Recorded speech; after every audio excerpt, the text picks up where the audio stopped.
Bonjour à toutes et à tous, j'espère que vous allez bien, surtout dans cette journée de grève, cette journée de galère, d'apocalypse. Et donc je voudrais vous parler aujourd'hui de cette grève, du thème des retraites. Alors, je n'ai pas d'avis définitif sur la question, je n'ai pas la science infuse, je ne peux pas être spécialiste de tout. Malheureusement, je ne suis pas Gabriel Attal, ni un expert de plateau de BFM. Donc je m'abstiendrai de dire si la réforme est bonne ou pas, si elle est nécessaire ou pas. Bon. Euh, je vais exercer un peu mes dons artistiques. Parce que nous sommes devant un théâtre, une espèce de comédie humaine où tout le monde joue un rôle. Vous avez les syndicats qui font semblant de défendre les travailleurs. J'aurais bien aimé les voir lorsque M. Macron a exclu les infirmiers, les médecins et les soignants à cause de leur désobéissance, de leur refus d'être des cobayes. Vous voyez ce que je veux dire? Où étaient les syndicats? Où était la CGT lorsqu'on a condamné à la fin des sages-femmes, des infirmiers, des médecins, parce qu'ils n'ont pas voulu se faire injecter? Où étaient-ils? Hein? Nulle part. Ils collaboraient avec le régime d'apartheid vaccinal ou sanitaire. Je vais aussi faire semblant de croire que les syndicats n'ont pas appelé à voter Macron. Hein? Il y a juste l'an dernier, en 2022. Bon, je vais aussi faire semblant que les syndicats sont représentatifs. Ils ne le sont pas. Ces gens vivent d'une rente de situation, née d'un accord, d'un pacte social qui a suivi la Seconde Guerre mondiale, où on a dit tel syndicat, EFO, CGT, Sud, je ne sais pas quoi, sont représentatifs. C'est comme le Liban, on ne fait plus de recensement depuis 70 ans pour ne pas connaître la vérité. La vérité qui dira, en cas de recensement, on apprendra probablement que les chrétiens ne sont plus majoritaires et que les chiites sont plus nombreux que prévu. Et donc ça changera la répartition des postes au Liban. Vous savez qu'au Liban, les postes sont répartis selon les critères ethniques, l'appartenance confessionnelle, disons. Mais en France, c'est pareil. Personne ne veut faire des élections syndicales, refaire le jeu syndical, parce que peut-être que nous aurons des syndicats un peu meilleurs, un peu plus patriotes, qui ne soient pas alignés sur Maastricht et Ursula von der Leyen. Peut-être que les syndicats nouveaux qui émergeraient après une réforme du champ syndical, peut-être qu'ils n'auraient pas accepté la désindustrialisation de la France. Peut-être qu'ils n'accepteraient pas l'immigration illégale, parce que nos chers syndicats là qui ont des mégaphones, ils oublient de dire qu'une grande partie de la masse salariale de ce pays n'est pas enregistrée à l'URSSAF. Ce sont des illégaux. Il suffit de faire un tour dans n'importe quel chantier en France, BTP, ou dans n'importe quel restaurant parisien que ces syndicalistes fréquentent. Quand même, il ne faut pas être faut pas être agent secret pour se rendre compte qu'une grande partie des travailleurs, des gens qui se lèvent tôt dans ce pays, eh bien, ne cotisent pas, ne sont pas connus. Une grande partie d'ailleurs de la population de la Seine-Saint-Denis n'est pas connue, n'est pas recensée. Ce sont les fameux illégaux, entre 150 000 et 450 000. Voilà, donc tout ça, on fait un show. Le gouvernement fait aussi un show avec Mme Borne qui dit oui, je veux bien discuter, mais je ne céderai pas sur les 64 ans, la date de départ, comme si Mme Borne gouvernait la France, comme si M. Macron avait une quelconque autorité. Mais nous savons que ce sont les représentants d'un ordre mondial qui les dépasse. Ce sont les autorités du protectorat. Moi, bon, j'ai pas vécu cette époque, mais ça me rappelle le Maroc du protectorat. Vous aviez un régime, un marzen, un gouvernement marocain, hérité des âges premiers du Maroc, traditionnel, et vous aviez la résidence générale. Il y avait l'IOT qui prenait les décisions et on donnait ça au marzen pour mettre le sceau et traduire en arabe. Et on faisait croire à la population qu'elle était gouvernée par des Marocains. C'est ce qui se passe en France. Ça descend de Bruxelles, de Berlin, pardon, via Bruxelles, ça descend en anglais. C'est même pas traduit, à mon avis, en anglais, parce qu'il y a McKinsey au milieu. Je pense qu'ils lisent. Ils donnent les recommandations à nos chefs, qui les donnent au Parlement pour ça s'appelle c'est pas le transfert de souveraineté. Enfin bon, c'est voilà, on légifère en fonction de ce qui arrive de l'extérieur. C'est un régime de protectorat. Donc M. Macron, Mme Borne, ils roulent des mécaniques pour nous faire croire qu'ils dirigent le pays. Non. Cette réforme est très certainement, je n'ai pas les preuves, très certainement voulue par des intérêts supérieurs à ceux de la France, étrangers, et il paraît que même l'Europe a demandé à la France de faire certaines réformes, notamment celle de la retraite, pour qu'elle puisse, pour qu'elle continue à financer notre dette. Tout le monde fait semblant que la France est un pays indépendant. Nous ne sommes pas indépendants, nous avons 3 milliards, 3 000 milliards, j'arrive même pas à le prononcer, 3 000 milliards de dettes. Donc nous sommes financés par l'étranger.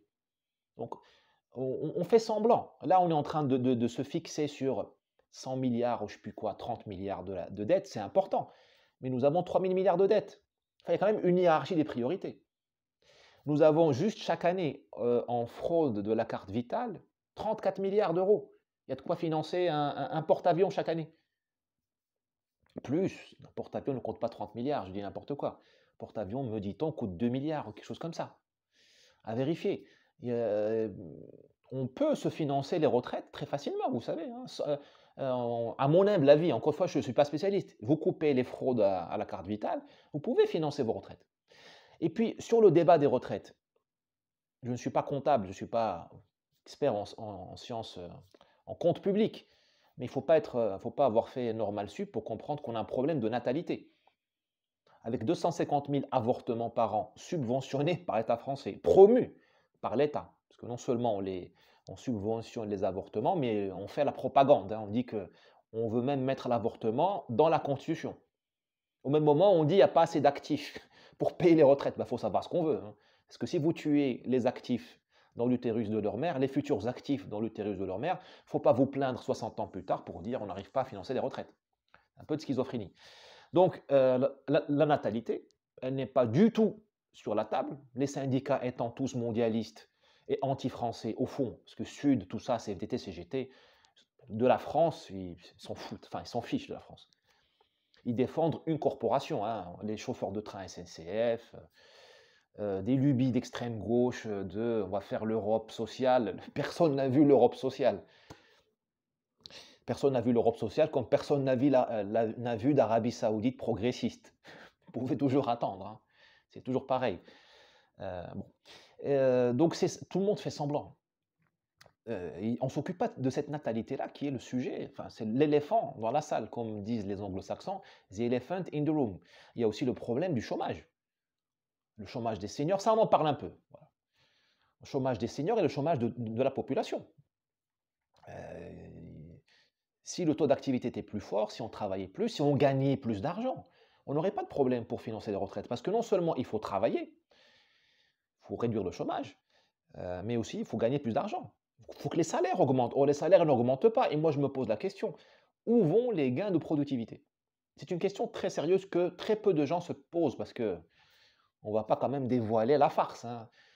Notre système, la vérité dans notre système, c'est comme une femme qui se déshabille, enfin qui se change. Il y a un paravent pudique.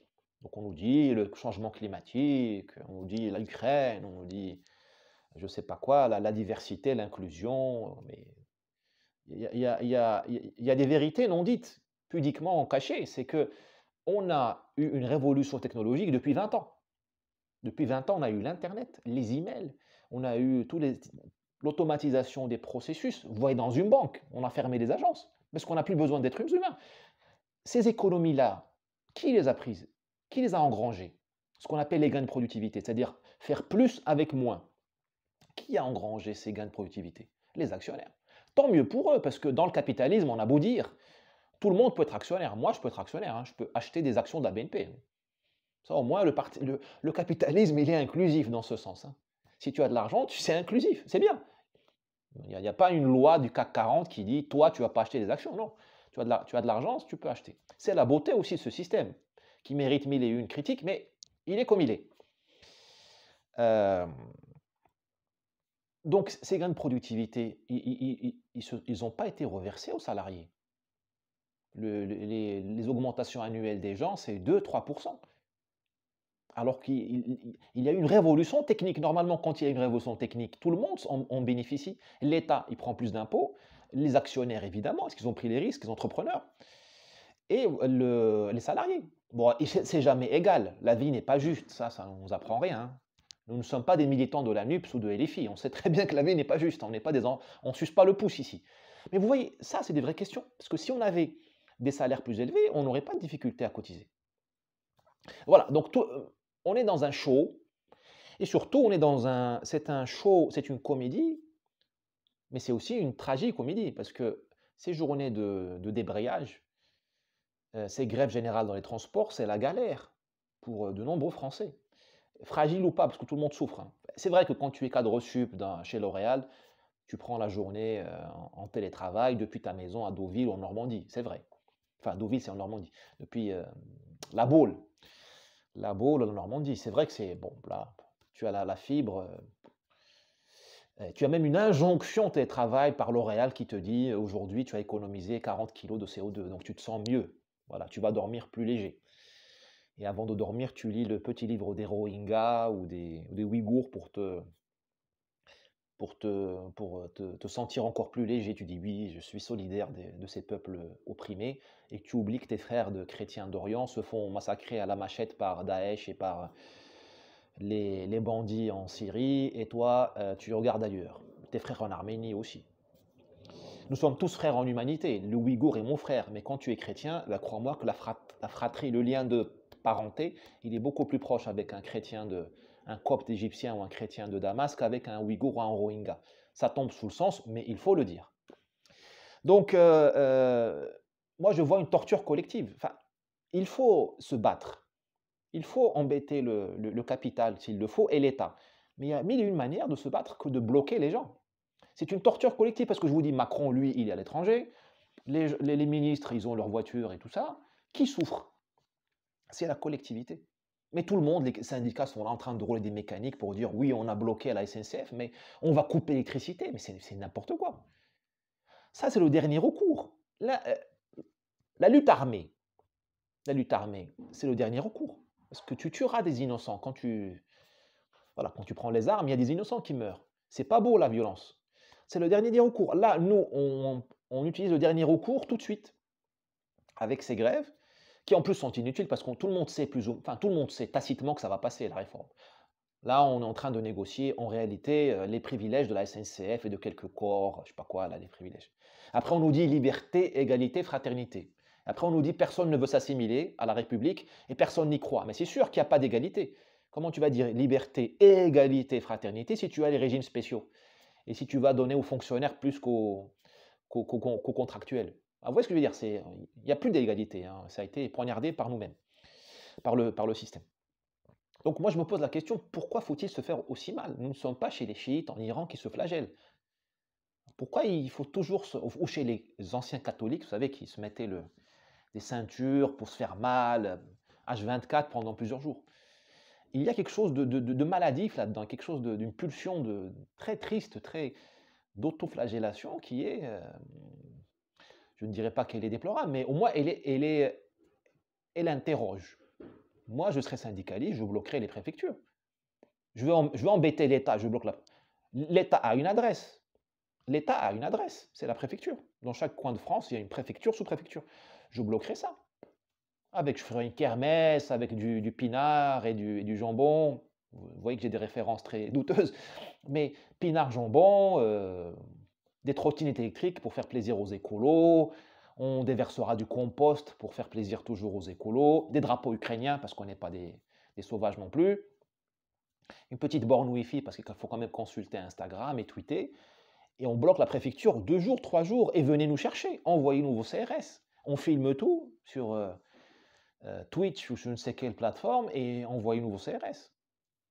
Au lieu d'embêter la petite vieille qui ne pourra pas aller voir sa fille ou aller à l'hôpital aujourd'hui. Enfin bon, vous voyez ce que je veux dire? Bon, je mets les choses sur la table de manière un peu poétique, hein. Je ne suis pas un expert en lutte syndicale et tout ça. Bon. Donc voilà ce que je pouvais partager avec vous très modestement sur ce thème des retraites. Et demain, je vous parlerai du thème du travail, puisque notre cher monsieur Darmanin nous dit qu'il faut des visas de travail pour les métiers en tension. J'adore la novlangue, les métiers en tension. Voilà, vous me direz dans les commentaires comment on appelle un ministre de l'Intérieur qui bosse pour l'extérieur, c'est-à-dire qui est inféodé aux puissances étrangères. Vous me direz ça, hein. Un ministre sous tension, ou détendu, ou excentré, ou expatrié, ou ou le ministre de l'Intérieur de l'étranger ou l'immigré, hein, comme il y avait avant les Français immigrés, hein, les émigrés, les gens les monarchistes qui avaient fui là. Peut-être qu'il faut dire ça. Bon. Voilà, voilà. À demain. N'hésitez pas à partager cette vidéo.